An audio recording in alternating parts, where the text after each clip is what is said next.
ગાંધીનગરમાં ખાનગી યુનિવર્સિટીને જીકાસમાં જોડાવવા ઉઠી માંગ। શહેરના મુખ્ય માર્ગ પર એબીવીપી દ્વારા રસ્તા રોકો આંદોલન કરવામાં આવ્યું। જીકાસના લીધે ખાનગી યુનિવર્સિટીઓને ફાયદો થતો હોવાનો આરોપ છે। ખાનગી યુનિવર્સિટીઓમાં મોંઘી ફી ચૂકવવા વિદ્યાર્થીઓ મજબૂર બન્યા। ખાનગી યુનિવર્સિટીઓને જીકાસ પોર્ટલમાં જોડવા માટે માંગ કરી છે। રસ્તા પર બેસીને બેનરો સાથે મોટી સંખ્યામાં એબીવીપીનો વિરોધના પગલે પોલીસે સ્થળ પર પહોંચીને સમજાવવાનો પ્રયાસ કર્યો।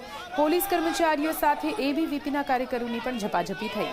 પરિસ્થિતિ પર કાબુ મેળવવા માટે પોલીસે હાથ ધરી છે કાર્યવાહી।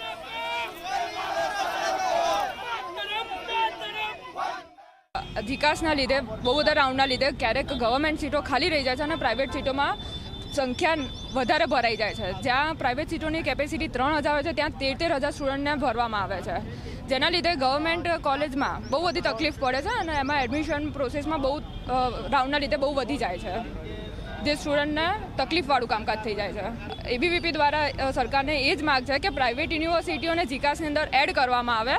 અને બીજો મુદ્દો એવો છે કે જે 300 રૂપિયા ફીસ છે એની એ ઘટાડવામાં આવે કાં તો નિઃશુલ્ક કરવામાં આવે।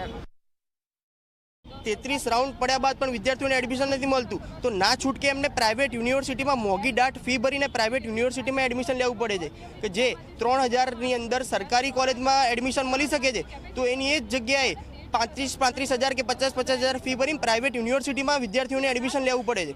તો વિદ્યાર્થી પરિષદની આની અંદર એક માંગ છે કે જે જીકાસ પોર્ટલની અંદર જે પ્રાઇવેટ યુનિવર્સિટીનો જે સમાવેશ છે એ ફરજિયાતપણે કરવામાં આવે।